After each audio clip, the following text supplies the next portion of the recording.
मी doctor Shivaji Vidhate, निवृत्त सहाय्यक आयुक्त पशुसंवर्धन. मी जिल्हा पशुसंवर्धन अधिकारी म्हणून कार्यरत होतो. मेमध्ये मी सेवानिवृत्त झालो. माझं गाव हे जारकळवाडी, तालुका आंबेगाव, जिल्हा पुणे येथे आहे. आणि माझी वडलोपार्जित शेती जी आहे ती 6 एकर आहे. 2 विहिरी आहेत. आणि हा आंबेगाव तालुक्यामध्ये पूर्व पट्ट्यामध्ये बिबट हा मोठा प्रॉब्लेम आहे. त्याशिवाय लाईट 3 दिवस रात्री, 3 दिवस दिवसा असा हा शेड्यूल असल्यामुळं काही वेळेला विहिरीचं पाणी 2 तास टिकतं किंवा 4 तास टिकतं, किंवा आपल्याला क्षेत्र कमी असेल तर 2 तासामध्येच मोटर बंद करायची असते. पण रात्रीच्या वेळेला आपण जाऊ शकत नाही. ती अडचण मला फार होती. त्यामुळे मला शेती करण्यामध्ये इंटरेस्ट होता, तरीसुद्धा मी करू शकत नव्हतो. म्हणजे 6 एकर क्षेत्र माझं शेतीमध्ये फार पूर्ण लक्ष नव्हतं. त्याशिवाय इतर ज्या अडचणी होत्या त्या म्हणजे पाणी, त्यामध्ये खतं तुम्हाला टाकायची असतील तर ती खतं टाकायला सुद्धा प्रॉब्लेम येत होता. तर या सर्व गोष्टीवरती मात म्हणजे यावरती मला जेव्हा मी मोशी येथे कृषी प्रदर्शनाला गेलो आणि ॲटो फार्म यांचं जे तंत्रज्ञान पाहिलं, आणि आपले पुणे जिल्ह्यातीलच हे जे नवीन उद्योजक आहेत त्यांनी ही कमी खर्चाची एक सिस्टीम आणलेली आहे, त्याच्याविषयी मला उत्सुकता निर्माण झाली. मी त्याच्याविषयी सखोल माहिती घेतली असता त्यांनी अगदी कमी खर्चामध्ये ॲटोमेशन, जेणेकरून ज्या ठिकाणी आपण एका सिम कार्डवरती 9 ते 10 क्लोजअप बटणं, म्हणजे ऑन ऑफ बटणं करू शकतो. ज्यात वॉलची बटणं असतील, मोटरची बटणं असतील, फर्टिगेशनची बटणं असतील, हे सर्व 25,000मध्ये त्यांचं ॲटोमेशन आपल्याला देत होते. मग त्यामध्ये मी तिथे बुक केलं आणि त्यानंतर त्यांनी सर्वे केला. आणि माझ्या 2 विहिरी आहेत, तर त्यांनी मला ते 12 पॉईंटचं इथे IoTवरती एक सोलर युनिट बसवून दिलं. आणि त्या युनिटमध्ये आम्ही जैन याचे सोलेनॉइड वॉल्स असतात ते वॉल, फर्टिगेशनला एक वॉल, आणि मोटरसाठी कंट्रोलर, की जो कंट्रोलर वॉल चालू असेल तर चालू होतो, आणि त्यानंतर त्याचं करंट किती आहे तो शेड्यूल करू शकतो आपण. समजा रात्री आपल्याला 3 वाजता चालू करायची, 4ला बंद करायची आहे. त्याचबरोबर फर्टिगेशनचा जो वॉल आहे तो आपल्याला फक्त शेवटच्या 70% बागा भरणी झाल्यानंतर 10 मिनटं चालू करायचा आहे. ती सर्व सिस्टीम मला मोबाईलमध्ये प्री शेड्यूल करता आली. म्हणजे जेणेकरून मी आता रात्री झोपायच्या अगोदर 9 वाजता मी करून ठेवलं शूटिंग शेड्यूल, किंवा 3 वाजता चालू होईल, 4 वाजता बंद होईल पहाटे. तर ते सर्व ॲटोमॅटिक त्या तंत्रज्ञानाने ह्या सॉफ्टवेअरमध्ये, मोबाईलमध्ये अँड्रॉईड सॉफ्टवेअर असल्यामुळं फार इझी असं ते मला जाणवलं आणि मी त्याचा लाभ घेतलेला. तर चला आपण आपली आता सिस्टीम बघूया. याच्यामध्ये पूर्वी 2 भाग विहिरीपासून जात होते. एक प्लॉट ह्या साईडला होता आणि एक प्लॉट घराकडे साधारण 300 मीटरवरती होता. पूर्वी हे साधे वॉल होते. हे त्यांचं IoT युनिट आहे. वरती IoT युनिट आहे, त्याला सिम कार्ड आहे. आणि त्याच्याखाली मी माझा सोलर एक कॅमेरा ठेवलेला आहे 4 मेगापिक्सेलचा, की जेणेकरून मला पूर्ण क्षेत्राचंही मॉनिटरिंग करता येतं आणि वॉलसुद्धा बघता येतो की मोटर पाणी आहे का, वॉल आहे का, किंवा कोणी ह्युमन इंटरफेस झाला असेल का, तर ते सुद्धा मला मोबाईलवरती कळतं. हे सुद्धा मी ॲडिशनल माझ्या पद्धतीने मी एक सोलर CCTV बसवलेला आहे. तर हे आता ह्या जैन कंपनीच्या सोलर वॉल्व्ज आहेत. 3 इंचाच्या वॉल्व आहेत. ह्या 2 वॉल्व आहेत.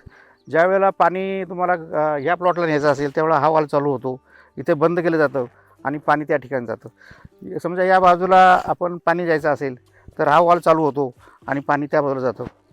आता ही वॉलची सिस्टीम चालू बंद होण्यासाठी मॅन्युअल पण याला बटन आहे. हे ॲटो आहे. आपल्याला कधी प्रॉब्लेम आला तर हे आडवं केलं तर ते मॅन्युअलमध्ये पण होतं. आता आपण या सिस्टीमविषयी माहीत करून घेऊया.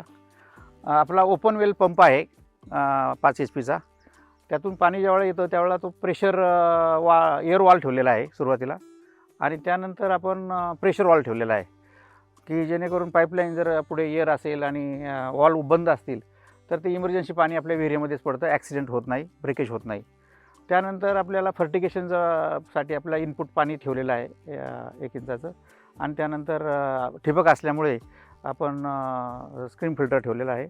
आणि ह्या 2 सोलेनॉइड वॉल्व्स आणि वरती त्याचं IoT कंट्रोल, आणि त्या ठिकाणी मोटरचा स्टार्टर आहे. त्या ठिकाणी एक त्यांचं युनिट आहे की ज्या ठिकाणी पंप चालू होतो त्याचं ड्राय रन असेल तर ड्राय रन, ऑट ऑफ, त्याचे आपल्याला इंडिकेशन येतात, किती करंट आहे, किती फेज आहेत, आणि पंप चालू आहे, बंद आहे, किंवा तो ड्राय रनसाठी प्रॉब्लेम आहे. तर अशा प्रकारे ही सिस्टीम जर जर ठिबक नसेल तर एका गोष्टीचा गरज नाही काही याचं फिल्टर आणि याच्या गोष्टीची. साधं फक्त तुम्ही एखादा प्रेशर वॉल्व ठेवला तर तुमची सिस्टीम आणि ह्या 2 वॉल्ववरती चालू शकते. तर अशा प्रकारे ही सिस्टीम याच्यामध्ये कोणताही अपघातही नाही आणि आपल्याला मॉनिटरिंग करता येतं. प्लस हा सोलर जो आपला CCTV कॅमेरा आहे त्याच्यामुळे डबल मॉनिटर आपलं होतं. या ठिकाणी फर्टिगेशनसुद्धा एक वॉल ठेवलेला आहे. त्या वॉलमुळं आपल्याला त्याचं जे खत आहे किंवा कल्चर असेल, बॅक्टेरिया कल्चर असेल, ते डायरेक्ट त्याचे इनपुट आपण मोटरच्या फुटबॉलच्या पुढच्या बाजूला ठेवलं आहे, जेणेकरून जेव्हा पंप चालू होईल तो सक करून सगळं फर्टिगेशन किंवा जी खतं असेल ती आपली शेतामध्ये डायरेक्ट जातात. या ठिकाणी माझी मोटार ठेवण्याचा वरून फर्टिगेशनचा तो खर्च वाचलेला आहे. तर अशा प्रकारे साधी कमी खर्चाची अशी टेक्नॉलॉजी आहे. आता हे अशा प्रकारच्या टेक्नॉलॉजीची गरज काय आहे? तर प्रथम मी सांगितलं की आपला जुन्नर आंबेगाव जो भाग आहे या ठिकाणी ऊस मोठ्या प्रमाणात होतो आणि बिबट हा 2000 सालापासून, म्हणजे मला आठवतं मी माझे जिल्हा पशुसंवर्धन अधिकारी च्या अगोदर पशुधन विकास अधिकारी बनलेला होतो.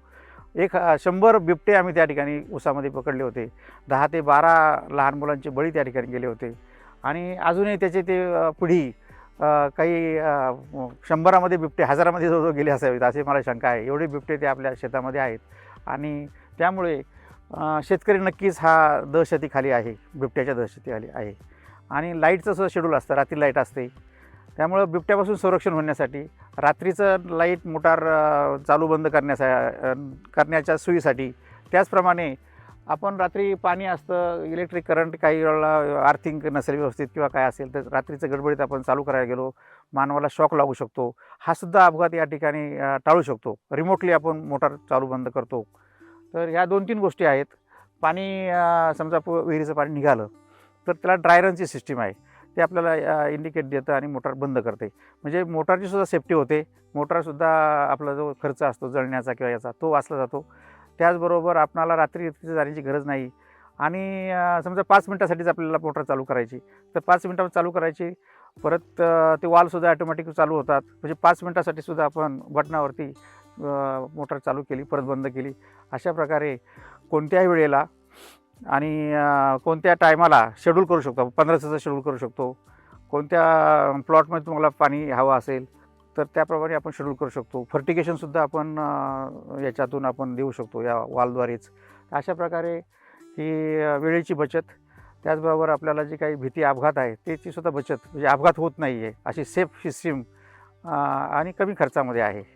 तर अशा प्रकारची सिस्टीम शेतकऱ्यांनीसुद्धा घ्यायला काही हरकत नाही आहे. याच्यामध्ये आपले शेतकरी फार हुशार असतात. त्यामध्ये त्यांना नेमका कोणता आयटम घ्यायचा ते सुद्धा ते चॉईस करू शकतात. फक्त वॉल घ्यायचा आहे, फक्त आपल्याला स्टार्टर घ्यायचा आहे. परंतु हे जे काही मोबाईल सॉफ्टवेअर असेल तर ते सुद्धा त्यांच्याकडे आहेत आणि याचं जे वायफाय टेक्नॉलॉजी आहे ही टेक्नॉलॉजी 3 किलोमीटरपर्यंत चालते. म्हणजे तुमच्या याचबरोबर समजा कुठे निरनिराळ्या ठिकाणी वॉल बसवले असतील तर या सॉफ्टवेअरमधून, या IoT टेक्नॉलॉजीमधून हे 3 किलोमीटरच्या रेंजमध्ये आपण ह्याच एका सॉफ्टवेअरवरती, एका सिम कार्डवरती सिस्टीम रन करू शकतो. अशा प्रकारे ही मला तर अगदी भावलेली सिस्टीम आहे आणि मी आता ही 6 एकर पूर्णपणे ऊस शेती ठिबकवरती याच्याच टेक्नॉलॉजीने पुण्यात बसून करणार आहे आणि मध्ये येऊन त्यामध्ये थोडंसं काही हे असेल तर त्या गोष्टी करणार आहे. मी तर ॲटो फार्मचं हे सिस्टीम घेतलेली आहे आणि त्यामुळे मी 6 एकर जी शेती आहे माझी ही ठिबकद्वारे ऊसाची करत आहे आणि त्याचा मला फायदा होत आहे. तरी शेतकऱ्यांनीसुद्धा याचा लाभ घ्यावा आणि जेणेकरून आपला वेळ वाचेल, अपघात टाळता येतील. बिबट्यापासून असेल किंवा इलेक्ट्रिक शॉक असेल आणि मोटार जळणे असेल तर ह्या 2-3 गोष्टीचा आणि एक आपल्याला ईज आहे. बोटावरती आपल्याकडे आहे, शिवाय एक शेड्यूल लावू शकतो. पाणी किती वेळा रिपीट द्यायचं, यांच्याकडे ॲडव्हान्स टेक्नॉलॉजीमध्ये पिकामध्ये सेन्सरसुद्धा ठेवलेले आहेत त्यांनी. मॉइश्चर किती आहे त्याप्रमाणे आपल्याला इंडिकेट करतात. शुष्कता इतकी झालेली आहे तर आपण मोटार चालू केली पाहिजे. तर ते सुद्धा त्यांच्याकडं सिस्टीम याला ॲडिशनल आपण त्यात लावू शकतो. तरी शेतकरी मित्रांनो, आता मी घरामध्ये बसलेलो आहे आणि ॲटो फार्म नावाचं हे सॉफ्टवेअर ह्या मोबाईलमध्ये आहे. अँड्रॉइड बेस्ड सॉफ्टवेअर आहे. या ठिकाणी 2 पंप दिसतात.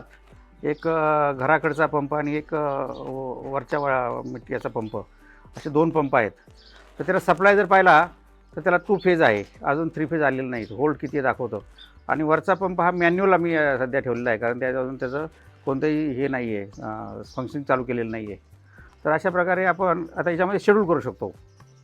शेड्यूलमध्ये प्लस केला तर समजा हा प्लॉट आपल्याला हे 3 प्लॉट आहेत माझे आणि फर्टिगेशनचा वेगळा आहे. तर समजा आता घराकडचा प्लॉट आहे, आता हा प्लॉटला पाणी आपल्याला आणायचं आहे, तर पंप हा आपला घराकडचा पंप आपला केला चालू. स्टार्टिंग टाईम आहे टुडे. आता समजा लाईट 1 वाजता येणार आहे आमच्या इथे. 1:02 आपण सेट करूया. Okay, submit. आता ड्युरेशन किती आहे, तर आपल्याला पूर्ण वेळ समजा 7 वाजेपर्यंत लाईट राहणार आहे, तर आपल्याला 6 तास. तर मिनिटामध्ये 6 6 36 360 मिनिट किंवा मिनिट आणि तास आपण इथं सिलेक्ट करू शकतो. हे आपल्याला वन टाईम करायचं आहे, सायक्लिक करायचं आहे किंवा डेली करायचं आहे. सायक्लिंग म्हणजे आठवड्याने वगैरे असं काही, त्याचा आठवडा असेल तसा. डेली असेल तर किती दिवस करायचं आहे. वन टाईम आपल्याला वन टाईम फक्त आहे. आणि सबमिट. तर अशा प्रकारे आपल्या ही ऑर्डर त्या ठिकाणी गेलेली आहे. आपण इथे बघू शकतो. एप्रिल 5ला 1 वाजता पंप चालू होणार आहे, 6 तास चालणार आहे.